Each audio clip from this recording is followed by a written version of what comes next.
Botswana is a landlocked country situated in the southern part of Africa. It covers an area of about 600,000 square kilometers. Rainfall, apart from having a direct bearing on crop and livestock production and forest growth, it is responsible for recharging both surface water reservoirs and groundwater resources needed for economic activities and energy production. Because of the prevailing high daytime temperatures, evaporation is generally high. With the two forms of water being available, the northern dams are healthy, but the southern reservoirs are drying up. Botswana has water resources in mainly two forms, groundwater and surface water. Groundwater is water that has to be pumped from underground using boreholes, and surface water is what flows in rivers or collects in dams. Those are the two main sources of water. The starting point will be maybe to show you all the sources of surface water that we have. We have the Shasha, which is in the north. We have the kgala one, which has recently been completed, but the pipeline is not complete. We have Botswana O, which is also in the north, and we have kgala here on the south. These are surface water resources. We have Malatedi, which is in South Africa, and we have Botswana O, which is also in the south. The other dam, it's a small dam here called Nywane, which is on the way when you go to Lobat. And currently these are the dams that my manager just talked about, that they are off. Nywane Dam and Botswana Dam. Currently we are not abstracting anything from those dams. So we're only abstracting from Gaborone, Malatedi, Botswana Pikwe, Shashe, which goes to Francistown. It doesn't come down south. But this is a strategic pipeline that he mentioned, the NSC1, which goes through Palape, Mahalape, up to Gaborone. And we also have a plan which is currently ongoing, which is being fast-tracked, the NSC2, which will be connecting this dam, the biggest dam in the country, to the southern part of the country, which is Greater Gaborone. And we have this dam, which is Malatedi. By the virtue of the transboundary water agreements, we are also abstracting from this dam into Gaborone. This is only the southern part of the country, including the northern part, but the kgala, the Maung, and the other areas are not put into perspective here. The areas which are red are the ones which really have a deficit in water supply. Even though there is deficit in other areas such as Sabong and Hansi, the main areas which are emphasized the most are the ones which have great economic development, and issues regarding planning are more focused. We do have a declining groundwater recharge. That's what we have observed from our boreholes. We have two of our southern dams. They've dried up 2-3 months back. We only have Gaborone Dam left with only 3 months to go. Lubazi was the first one to dry, and then Botswana Dam, I think 2-3 weeks back, it was dried out. So now this put pressure on the southern part of the country. We are unable to meet the demand on the southern part. Now we are mitigating that. We are transferring water from the north. The northern dams, as we speak, they are quite healthy, generally over 60% full. So we are transferring the bulk of the water from the north. As we speak, we are transferring 16 million liters a day through North-South Kira 1. And then Gaborone Dam, which is about to dry in 3 months, is only transferring 70 million liters a day. So this means that when Gaborone Dam dries in 3-4 months, we will only be left with 60 million liters from North-South Kira scheme against a demand of 145. Greater Gaborone, I'm talking about Lovatse, Gaborone itself, and Murshudi cluster. We need 145, that's our peak demand.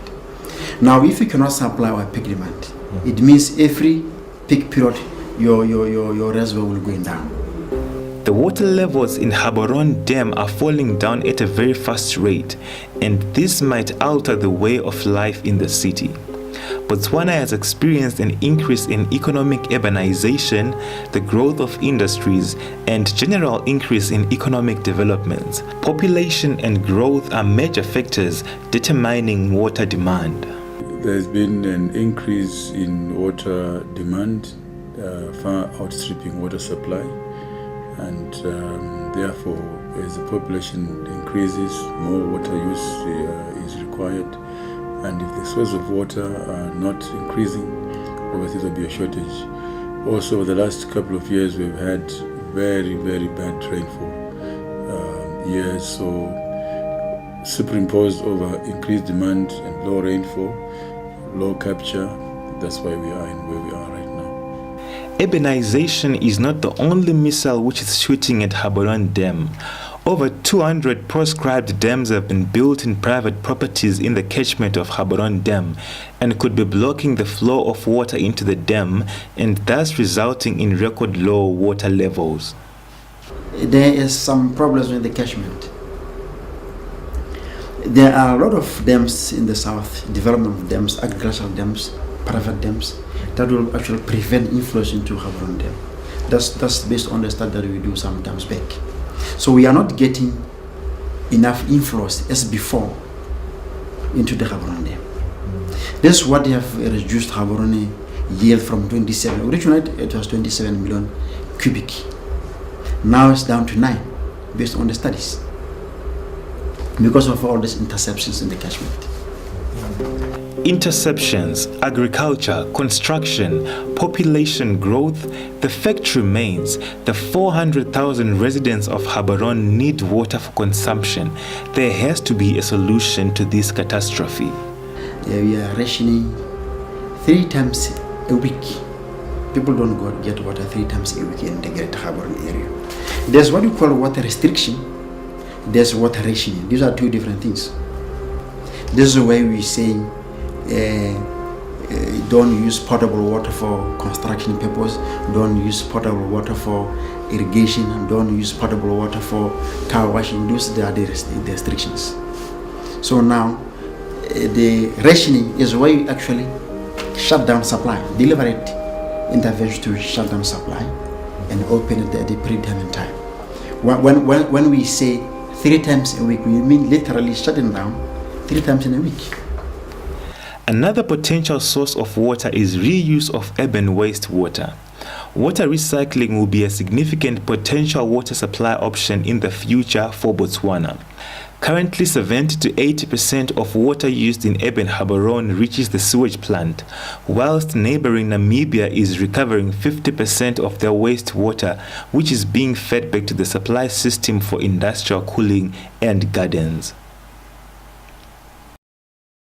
There is a fair amount of water reuse in Botswana, not necessarily recycle. I think the difference there might be a matter of detail. We do not treat used water to the extent of reusing it for human consumption. But water that has been used and that is discharged from household goes through treatment process and is being reused in various ways. There's agriculture using it for irrigation, golf courses using it for irrigating the golf courses, and even private homeowners are buying that water for maintaining their gardens. So there is amount of reuse of wastewater. At household level, we are encouraged to in fact recycle your grey water for your own gardening purposes, and very few of them are doing this. And also rainwater harvesting. You are allowed to collect your own water from your rooftop. That's what we encourage people to do. Undeniably, the general public is not just waiting for the authorities to sort the water problem. Ngoni Chiswiti, a resident of Phase 2, has employed the use of grey water for his backyard garden so as to curb the water situation. I'm recycling water by using water from the washing machine to water my garden. Through the media we know that it hasn't been a good year for Botswana, but when I heard that the level of the dam had reached 22%, and it was still quite far away from the rainy season. I knew things were really bad, and we needed to heed the call by the government to conserve water. But I still wanted to produce some vegetables and to maintain a flower garden on my house. You need a holding container. You need a plumber to help you do connections from your washing machine and into the tank. But you can still use the system even if you don't have a washing machine. You can buy a small pump, which you can then pump the water as it comes out, even from the bathtub. You can use that to water. I did not use water from the kitchen because it's got fat, which is very difficult to break down. It also has a lot of food particles in it, and if those food particles get into the tank, they start to rot and the water starts to smell. I would say there isn't any maintenance issues. Now that I've put the filter, I'll see maybe it will get dirty, and I'll need maybe that bucket that you saw is bound to get dirty, so you will need to clean that from time to time. In conclusion, the main question is not when will Botswana dry up, but rather what should we do now in preparation for the coming dryness? Should we keep up with the blame game? But as we know, pointing fingers will not yield any results. In terms of planning, we have to embrace this integrated water resource management, the IWRM concept of planning, where all the parties that are brought into the planning stage of each and every development that is done. I don't think by now we'll be having issues around whether we have to do the reclamation plant or not. If we have embraced, as a country, as a nation, we have embraced the IWRM concept. It will help us in terms of catchment management, in terms of planning. Each and every development that is done, it has to go through the life cycle planning of IWRM. Apart from any other considerations, it makes sense to use present supplies of water efficiently and conserve them when we can, because a time will come when we cannot find any supplies of water. What we are saying, any conclusions that beyond 2035, we will be only talking about water demand management, water conservation.